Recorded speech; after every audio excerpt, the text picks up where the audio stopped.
Welcome to the Coltrane's Fantasy Zone, your number one spot for the best analysis of last week's Fat League action. First, I'd like to start off with my best player of the week. That's where I talk about how good my players are and how they're better than yours. Now, technically, LaShawn McCoy was my best player on my team, but he's an Eagle and he sucks, so he's not my player of the week. However, there was a player that scored 0.1 lower than him, and I'd like to present to you, with 136 receiving yards and 2 receiving touchdowns, Kenny Britt from Rutgers. Now I'd like to talk about all the dumb shit that happened this weekend and how much you fucked up in this week's segment of Joker of the Week. The Joker!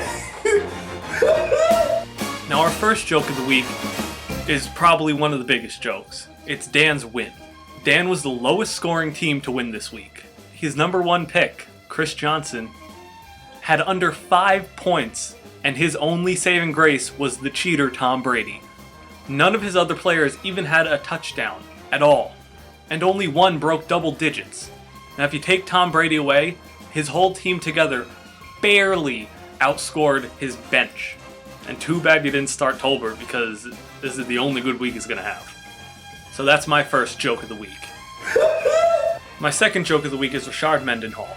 Now this first round draft pick only had 2.5 points. I'm not saying it's Casey's fault for him not scoring enough. But I bet that trade with John, where you got rid of a certain player, certain Ravens running back, that I think he was like one of the highest scoring, and I think he's gonna do really well. Yeah, I don't know. I don't know about that trade anymore, Casey. It's starting to look bad. My third and final joke of the week is Nate Kading. Going down on the opening kickoff, possibly one of the quickest ends to a season. What's even funnier about this injury is that it's the only reason Cameron lost. The punter that had to sub in for Kading not only had 3 extra points, but also had 1 field goal, which would mean Kading would have scored at least 6 points. And how much did Cameron need to win? 6 points.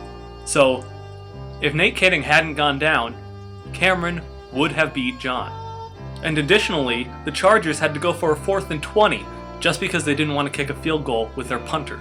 So at that field goal, with 3 extra points in the other field goal, Cameron would have easily beat John. And that is why Nate Kading is our third and final joke of the week. The Joker!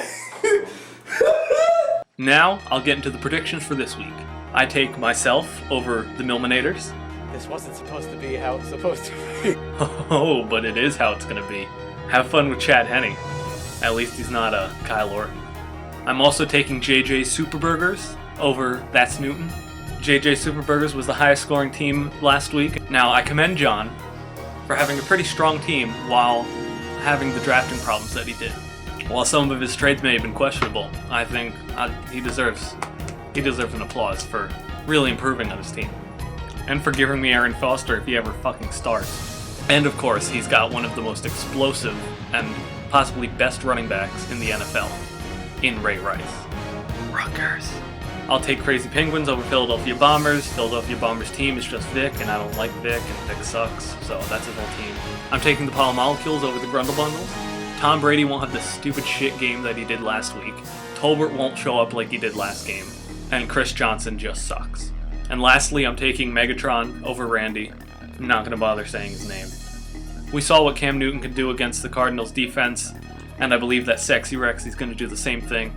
However, this is my upset alert. Watch out for Mike Wallace. The Steelers and Big Ben have something to prove this week. They're against the weak Seahawks, and Mike Wallace was the top targeted wide receiver last week with 11 targets from Big Ben. I'd like to thank you all for tuning into the first Coltrane's Fantasy Zone, and from me to you, I'd like to say good luck, and you suck.